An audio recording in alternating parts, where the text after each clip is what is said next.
Olá, o Tribuna Livre começa agora. Aqui você acompanha os discursos dos parlamentares da Câmara Municipal de São Paulo. As falas dos vereadores são de livre escolha e têm aproximadamente 5 minutos. É da tribuna do plenário do Legislativo paulistano que os vereadores da Casa discursam durante as sessões. E o Tribuna Livre traz um compilado resumido das falas dos parlamentares. Então, com a palavra, os vereadores. Obrigada, presidente. Boa tarde a todos e a todas. Um prazer estar falando com os senhores e senhoras, ao povo que nos assiste. Bom, eu venho aqui hoje, nessa tarde, falar sobre um assunto que é reiterado em todas as conversas que eu tenho, que é segurança.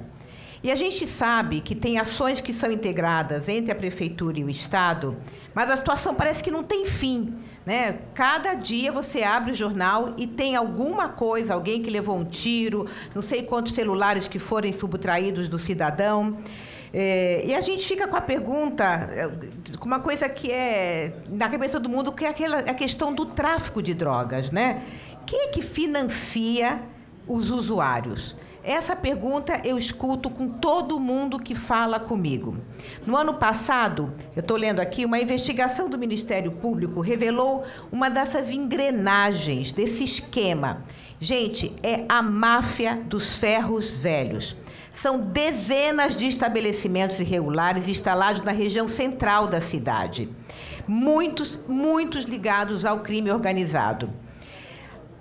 E algumas pessoas pensam, né, que o ferro velho tem uma função de recolher coisas, né, uma função social e uma função ambiental. A resposta é não. Eles não têm essa função. A função deles atualmente é financiar o tráfico de drogas. E o esquema é o seguinte: os ferros velhos oferecem um mercado para esses criminosos e usuários de droga. Eles lucram 2 vezes, comprando e depois alimentando o tráfico.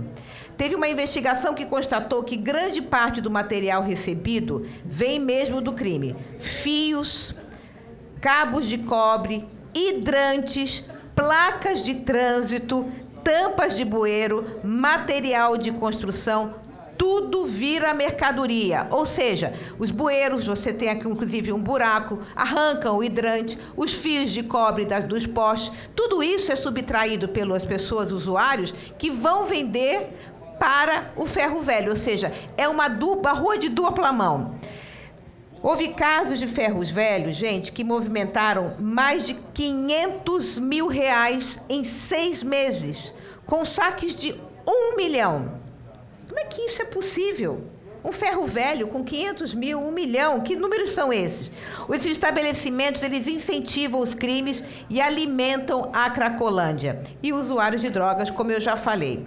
Então, esse é o esquema que a gente não pode aceitar como cidade de São Paulo. E, portanto, eu protocolei um projeto, que é o projeto 236 de 2025. Já peço aqui apoio de todos os vereadores e vereadoras dessa casa. Apoiem o meu projeto de lei, que ele tem uma série de medidas. Proíbe a abertura de novos ferros velhos no centro expandido. É lá que eles estão funcionando na sua maioria, incluindo nas marginais e nos bairros vizinhos. Impõe regras rígidas para os ferros velhos que já existem. Ou seja, esses que já existem, eles vão ter que ser normatizados. Eles não vão poder continuar operando como eles operam, né, movimentando R$500 mil nessa compra e venda de material. Existe também a rastreabilidade dos materiais, desde a origem até a venda. Porque hoje, se você vai no ferro velho, de onde veio esse material, como ele chegou aqui e para onde ele vai? Ninguém sabe dizer. A gente tem cumprimento de horários, porque muitos deles funcionam 24 horas por dia, ou seja, é um super negócio para ficar 24 horas por dia aberto 7 dias por semana. E o meu projeto também proíbe a comercialização dos idômetros, fios de cobre, que a origem a gente não sabe de onde vem, placas de sinalização, bueiros, esses itens que eu mencionei, que são frequentemente roubados, né, do patrimônio público. Hoje a prefeitura já perde mais de 50 milhões por ano com a reposição desses materiais. Eu estive conversando no passado com um secretário que ele me falou do imenso problema que ele tem nessa coisa de ficar repondo esses materiais. Além disso, meu projeto prevê sanções pesadas contra os ferros velhos irregulares ou os envolvidos em crime, com multa de até 30 mil e fechamento imediato do estabelecimento. A gente precisa estrangular esse comércio ilegal que está financiando o crime. Então, meu PL 236/2025 foi protocolado. Mais uma vez, eu gostaria de pedir o apoio de todos os senhores e senhoras que estão me assistindo nesse momento, o apoio dos meus colegas. Essa é uma forma, sim, eficiente, importante e prioritária para que a gente possa combater essa insegurança, porque são bandidos. E como eu já falei muitas vezes, bandido tem que estar preso atrás das grades e não roubando fio de cobre, bueiro, hidrante e vendendo, porque quem está fazendo isso é o usuário de droga que acaba se metendo no crime e fazendo com que isso aí fique perpetuando, trazendo prejuízo para a prefeitura, prejuízo para a população e alimentando o tráfico de drogas. Obrigada, presidente. Cumprimento Vossa Excelência, senhor presidente, colegas vereadores, as pessoas que nos acompanham. Vou iniciar tratando de um tema hoje que certamente revisitarei muitas vezes nesta tribuna. Mas penso que é importante falar desse tema porque houve novidades nos últimos dias, não só aqui em São Paulo, mas no Distrito Federal. Há algumas ações também tramitando no Supremo Tribunal Federal e nós precisamos enfrentar essa discussão. Que discussão?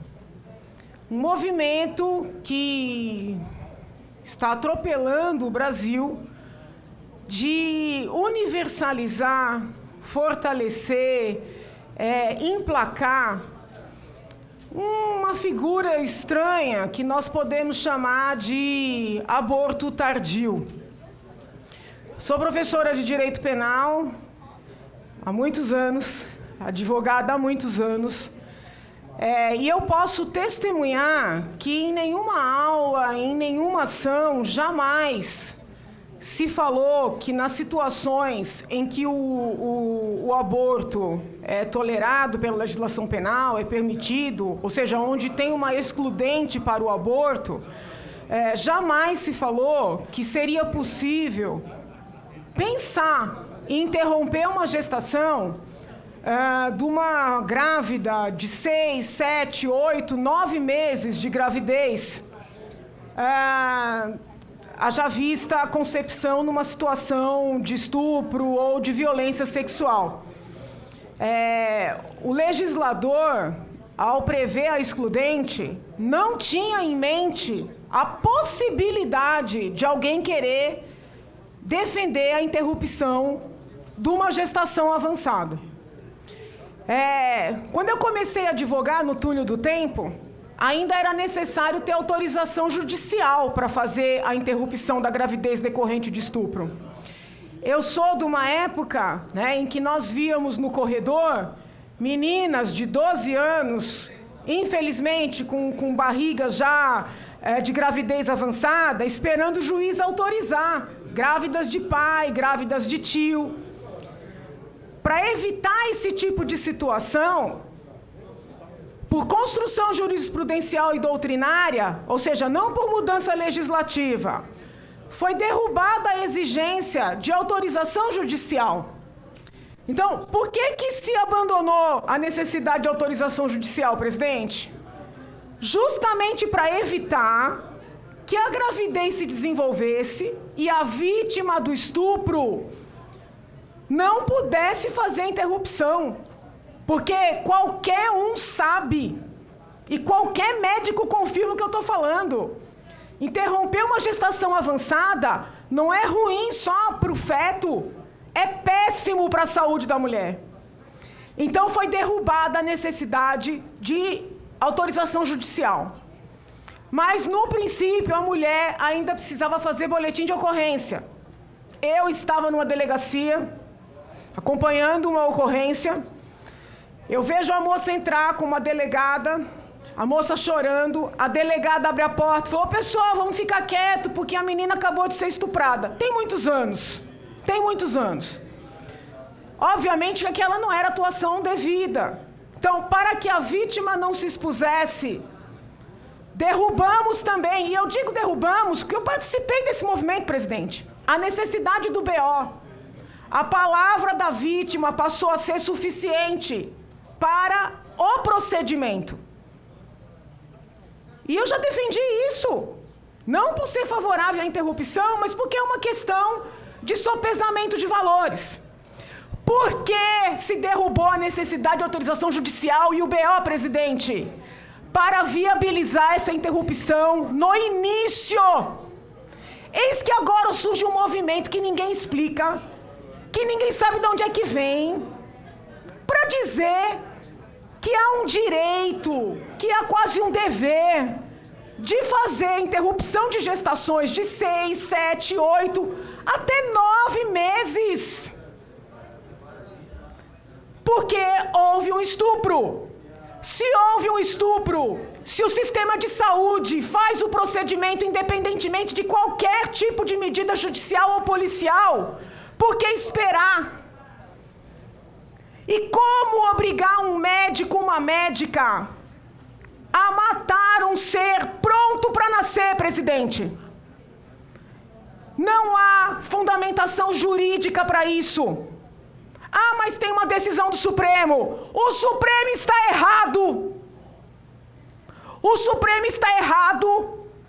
E nós vamos enfrentar essa pauta. Eu sei que a vereadora Amanda, que está aqui na frente, compactua do meu pensamento. Nós vamos enfrentar essa pauta. Não é só em defesa da vida, presidente. É em defesa da vida, da saúde e da integridade física das mulheres que estão sendo utilizadas com uma bandeira que não é delas. Muito obrigado. Agora vamos a um intervalo e voltamos já.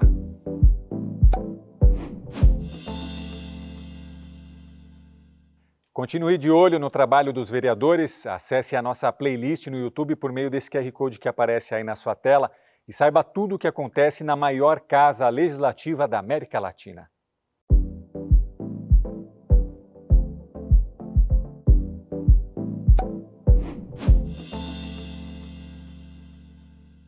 Este aqui é o Tribuna Livre e estamos de volta com mais discursos dos vereadores da cidade de São Paulo. Boa tarde, presidente. Obrigado. Boa tarde, novos colegas, Rede Câmara aqui, todo mundo que nos assiste. Eu vim aqui hoje para falar um pouquinho. Eu tenho um PL que tramita aqui desde 2023, que é o 286 de 2023, que tem a ver com o projeto de lei que vai debater a violência nos estádios, né? Eu fico triste porque essa casa às vezes não discute hoje, não se discute mais, se não ser um nome para dar nome em rua, nome de praça, e não se discute mais projetos dos vereadores que não tem a ver só com nomenclaturas. A gente precisa aprofundar um pouquinho mais. Eu queria discutir aqui um pouquinho, que nós estamos na hora de a gente discutir na casa aqui o PL 286 de 2023, que é a violência nos estádios, é o racismo, né? A gente precisa discutir imediatamente. E nós, como vocês estão aqui hoje, eu ouvi hoje na reunião de líderes lá, e também todo isso se discute aqui, que nós precisamos sair na frente. Por que nós não saímos na frente também no PL 286, que é a violência nos estádios, o racismo nos estádios? A gente precisa também sair na frente. Porque a gente está falando nós estamos falando de direitos trabalhistas, mas nós também precisamos falar do dia a dia, que as pessoas que vão para o estádio de futebol, o jogador que vai lá praticar o esporte e ao mesmo tempo sofre o racismo no campo de futebol.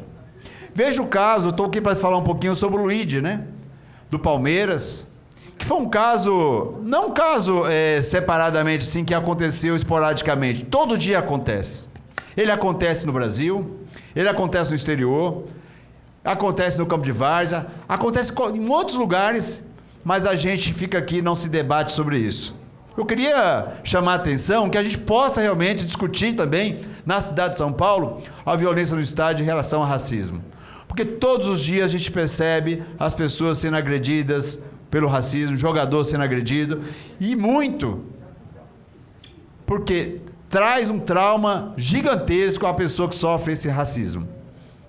No caso do Luiz, foi um caso essa semana exemplar, porque ele demonstrou que estava muito abatido. Ele chorava. E ele chorava com lágrimas no olho, não era lágrimas falsas, tá? Eram lágrimas verdadeiras. E a gente fica aqui todo dia falando, e a gente não avança nessa matéria. A gente não avança na cidade de São Paulo sobre a matéria do racismo nos estádios, tá? A gente precisa debater, aprovar imediatamente esse projeto, porque alguém que sofre qualquer assédio, eu estou falando do racismo mesmo na escola, essa partida tem que parar. Ela tem que parar, tem que ser suspensa imediatamente, porque as pessoas têm que sofrer, para a gente começar a realmente valorizar o ser humano. E valorizar o ser humano, gente, não tem cor, não tem raça, mas a maioria das vezes quem sofre mais é o negro nos estádios. Você pode ver lá outro dia, também no estádio, lá, acho que foi no Campeonato Espanhol, que novamente os negros estavam sofrendo. E a gente precisa debater, viu, presidente, na casa aqui, imediatamente, até o vereador Tami aqui é coautor desse projeto, a gente precisa sim aprovar esse projeto imediatamente aqui na cidade de São Paulo, para a gente conseguir conter o racismo, o combate ao racismo, sim, nos estádios de futebol deste país. E na cidade de São Paulo precisava ser a primeira, ou se já tem algum outro projeto aprovado, mas a nossa cidade é a maior da América Latina, precisava imediatamente aprovar esse projeto para dar condições, para dar andamento, para punir as pessoas que ofendem e agridem todos os dias no estádio de futebol, ou até em outros espaços mesmo, porque é muito importante a gente fazer esse debate na cidade de São Paulo. Então, eu queria fazer um encaminhamento, pedir que os demais colegas aqui dessa casa, a gente pudesse debater a violência no estádio de futebol, que será muito importante para a gente avançar o debate e também punir essas pessoas que vêm para o estádio só para agredir as pessoas violentamente com o racismo. Tá bom, presidente? Obrigado, colegas. Boa tarde, presidente. Boa tarde, vereadores. Hoje eu estou aqui para recordar, para lutar e para renovar o nosso compromisso com a memória e o legado de Marielle Franco. Há 7 anos, no dia 14 de março, o Brasil perdeu uma das mais valiosas defensoras dos direitos humanos. Uma mulher negra, favelada e vereadora eleita. Marielle não vive, Marielle foi assassinada. O crime brutal cometido contra ela e Anderson foi mais um reflexo da violência e do genocídio que diariamente afeta as nossas periferias, nossas mulheres, nossas mães. Sendo uma mulher negra, favelada e vereadora, eu entendo a dor, a revolta e a resistência de Marielle, que, como nós, sonhou com um país onde as favelas não fossem apenas lembradas na hora de votar, mas fosse reconhecida como espaço de vida, de cultura e de luta. Marielle estava ali ocupando um espaço de poder que é negado historicamente a mulheres como ela, como eu, mulheres negras faveladas. Mas mesmo assassinada, Marielle permanece nas nossas ações e no nosso grito de justiça e na nossa luta por igualdade. Agora, ocupando uma cadeira na Câmara Municipal de São Paulo, sei que estou fazendo história, não porque sou especial, mas porque é uma vitória para todas as mulheres negras e faveladas, que, assim como eu, muitas vezes são silenciadas ou ignoradas. A minha presença aqui é, na verdade, um reflexo na luta e na resistência de muitas que vieram antes de mim. No entanto, também é um lembrete de que ainda há muito para ser feito. É um absurdo que em 450 anos de existência da Câmara Municipal de São Paulo, apenas 7 mulheres negras tenham sido eleitas. Esse número é um reflexo claro da exclusão racial e de gênero que permeia todos os espaços de poder. E o mais difícil é que essa exclusão não é algo novo, ela é histórica, ela nos atravessa. Isso é um reflexo de uma sociedade que até hoje não reconhece nas vozes das mulheres negras. E pior, muitas vezes nos deixa fora das decisões mais importantes que afetam principalmente as nossas vidas. Dia 14 de março é dor, é luta, Somos semente de Marielle e isso floresceu. Suas palavras, suas ideias e sua coragem continuam a crescer nas nossas ruas, nas nossas favelas e nos nossos corações. Ao longo desses 7 anos, temos feito a sua memória uma força para resistir, para organizar e para transformar nossas comunidades. Marielle nos ensinou a força da verdade e da luta incansável por justiça. Mais do que nunca, precisamos lembrar que Marielle não é apenas uma lembrança, mas sim uma revolução. Uma revolução que nos desafia a continuar o seu legado, a cobrar a resposta que ainda nos falta e exigir um futuro mais justo para todos e todas. Ela sempre acreditou que a favela deveria estar no centro das decisões políticas e sociais. E é isso que o nosso mandato tem feito. É isso que todos nós precisamos continuar fazendo. A favela na centralidade. Queremos ser parte de um Brasil que respeita, valoriza e garante direito para todas as pessoas, especialmente para aqueles que mais precisam. Hoje, dia 11 de março, completamos 2.495 dias sem Marielle.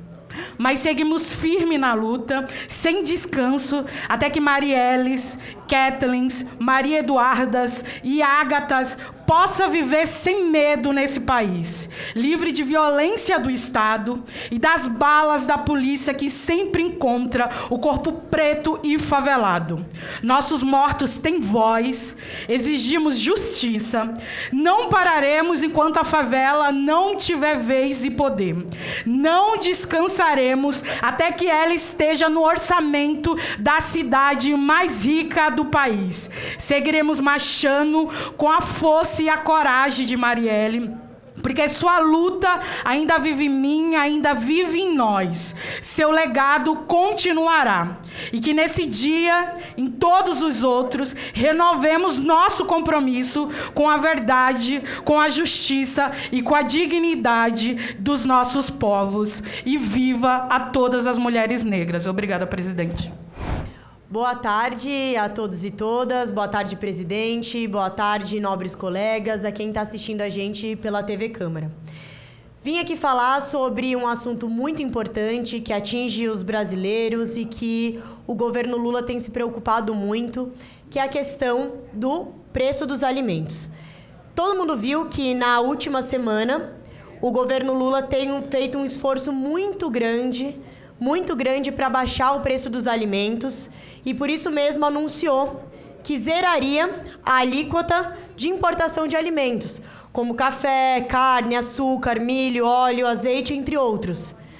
E ele também fez um apelo muito importante de colaboração de outros entes também nessa missão, que não é uma questão apenas, do âmbito local, é uma questão global. E ele fez um apelo para os governadores de zerarem o ICMS.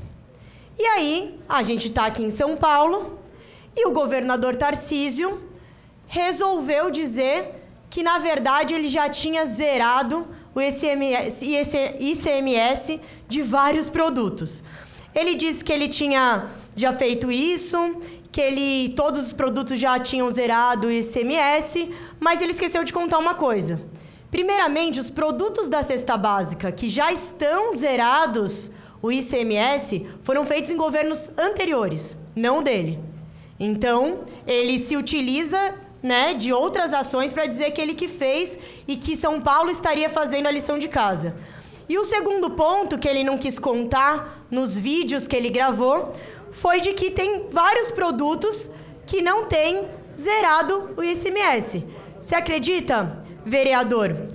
Café, leite em pó, óleo vegetal, carne, tem uma alíquota atual do governador Tarcísio de 7%. Então, se o governador Tarcísio, se a base bolsonarista que veio utilizar este plenário, que veio utilizar esse púlpito para falar tanto sobre a questão dos alimentos, tivesse realmente preocupada com essa questão, assim como nós estamos, então vamos pedir para o governador Tarcísio de Freitas zerar alíquota de 7% do café, da carne, do leite em pó, do óleo vegetal. Inclusive, Tarcísio tem que cumprir várias outras promessas de campanha que não cumpriu. Por exemplo, de não aumentar o ICMS da gasolina. Por exemplo, que ele disse que ia privatizar a Sabesp, que não ia aumentar o preço das contas de água, que não ia piorar a qualidade da água. Ou seja, Tarcísio caminha na enganação do povo, na falsidade sobre suas promessas, no estelionato eleitoral, na tentativa de fazer a corrida presidencial ou da sua reeleição a todo custo, sem entregar para o povo o que o povo precisa. Então, eu acredito, presidente João Jorge, que a gente precisa ser coerente com as questões. Se de fato defende-se, diminuir o preço dos alimentos, então comece a fazer a lição de casa, sim, que não fez. Se a gente tivesse numa escola, Tarcísio seria reprovado, porque ele não fez, ele pode diminuir de imediato agora a alíquota de 7% e ele decide não fazer. Ele prefere fazer os vídeos na internet, achando, vangloriando por coisas que ele não fez, por outros governos, ao invés de fazer a própria lição de casa. O que nós queremos é que o governador Tarcísio abaixe a alíquota desses alimentos imediatamente para ajudar esse esforço do governo Lula. Então, de novo, carne, café, leite em pó, óleo vegetal, e que ele também cumpra as promessas de campanha e não continue enganando o povo, porque a privatização da Sabesp foi um dos maiores ataques à população paulista, foi um dos maiores ataques porque está entregando uma água de péssima qualidade, aumentando as contas de maneira absurda, abusiva, por isso que colocamos uma CPI aqui nessa casa, para não dizer a violência policial, para não dizer uma série de questões de insegurança que a gente está vivendo aqui no Estado. Então, senhor Tarcísio, cumpra as promessas de campanha e faça a sua lição de casa, ao invés de ficar fazendo vídeo, enganando mais uma vez a população em relação a essa questão do ICMS e do preço dos alimentos. Obrigada, presidente. Este foi o último discurso de hoje e, através do QR Code que aparece na tela, você será direcionado diretamente para a lista de programas que estão no nosso canal oficial da Câmara Municipal de São Paulo. Lembro você de que o Tribuna Livre é transmitido toda segunda-feira, às 14h30 da tarde. Obrigado pela sua audiência, até a semana que vem. Rede Câmara São Paulo, sua conexão com a política da cidade.